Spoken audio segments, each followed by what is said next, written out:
तज्ज़ियाकार बेनज़ीर शाह ने भी हमें ज्वाइन किया है। बेनज़ीर, आज 9 मई है और आज से 1 साल पहले पाकिस्तान में बहुत कुछ हुआ ऐसा जो उससे पहले नहीं देखा गया था, कुछ तसव्वुर नहीं था। लेकिन आज 1 साल बाद भी हम कॉन्फिडेंटली ये कहने की पोजीशन में नहीं हैं कि ज़िम्मेदारों का तयन हो चुका। क्या ये सिस्टम की नाकामी नहीं?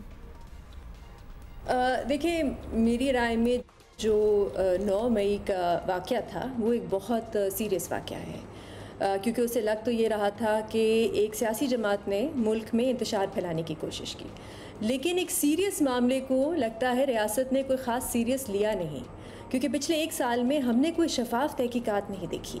बहुत सी JITs बनी, बहुत सी कमेटियाँ बनी, वफाक में भी कई बनी। अभी निगरान हुकूमत एक कमेटी बना के गई थी 9 मई के वाक़यात पे।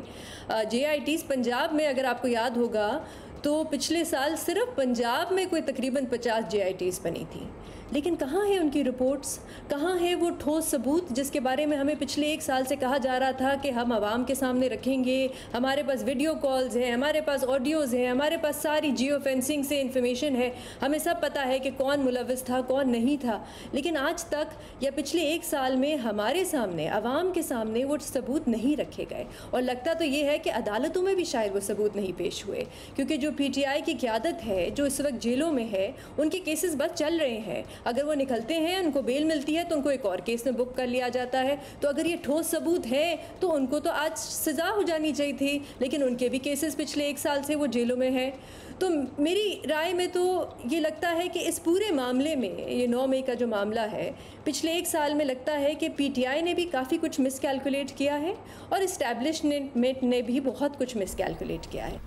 अच्छा बेनज़ीर, 2 दिन पहले तर्जुमान पाक फ़ौज की जानिब से इस पूरे मसले पर बड़े वाज़े बयानात दिए गए और ये तासुर लिया गया है कि तहरीक इंसाफ अगर माफ़ी मांग ले और हुकाम जो हैं वो 9 में मुल्ज़मान के साथ रियायत कर दें तो बात आगे चल सकती है। ये सारी अगर मगर की बात है, तो आपकी नज़र में ये ऑप्शन पाकिस्तान के लिए बेहतर होगा, या फिर अगर तो कसूरवार हैं, they have all the evidence and data, तो हर सूरत सज़ा मिलनी चाहिए उनको?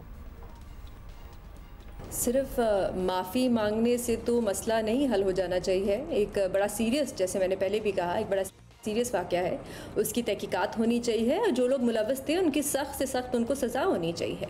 यहाँ पे अक्सर कैपिटल हिल राइट्स की बहुत बात होती है जो अमेरिका में हुआ, कल भी उस पर बात हुई, अक्सर जिक्र किया जाता है और उसका मुआवजा किया जाता है 9 मई के जो वाक़यात हैं उसके साथ। लेकिन आपको भी पता होगा कि जो कैपिटल हिल राइट्स हैं उसके बाद 2 साल तकरीबन वहाँ पर तहकीकात चलती रही। पता नहीं कितने टेराबाइट्स ऑफ वीडियोज़ उन्होंने जमा किए, एक प्रॉपर सॉलिड केस बनाया, और फिर वो जो लोग थे जो मुलव्विस थे उनको सख्त से सख्त सज़ाएँ दी। किसी को 18 साल, किसी को 19 साल, किसी को 14 साल। सो सिर्फ ये कह देना कि कोई माफ़ी मांग ले तो हम उनके साथ बैठ जाएंगे, अगर वो मुलव्विस हैं तो फिर आप उनको सज़ाएँ दें और सबूत लेके आए उनके ख़िलाफ़। दूसरी बात ये है कि देखिए, 1 साल में ऐसा लग रहा है कि इस्टेब्लिशमेंट ने भी और PTI ने भी, दोनों ने बहुत एक्सट्रीम पोजीशंस ले ली हैं। दोनों को अब थोड़ा सा पीछे हटना पड़ेगा। PTI की जो एक्सट्रीम पोजीशन है वो ये है कि वो मानते ही नहीं है कि उनमें से कोई भी 9 मई में मुलव्विस हो सकता है। वो सिर्फ इसको एक फॉल्स फ्लैग ऑपरेशन कहते हैं। इसका मतलब कि वो कह रहे हैं कि रियासत जो थी वो मुलव्विस थी।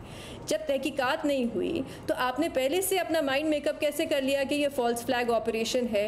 दूसरी जानिब जो इस्टेब्लिशमेंट है उनका भी लगता है कि उनका भी माइंड मेकअप हुआ है, उन्होंने भी एक बड़ी एक्सट्रीम पोजीशन ली हुई है, और वो उनकी बातों से ऐसा लगता है कि उनकी राय ये है कि PTI की जो पूरी की पूरी टॉप क़यादत है वो मुलव्विस थी 9 मई के वाक़यात में। बहुत शुक्रिया।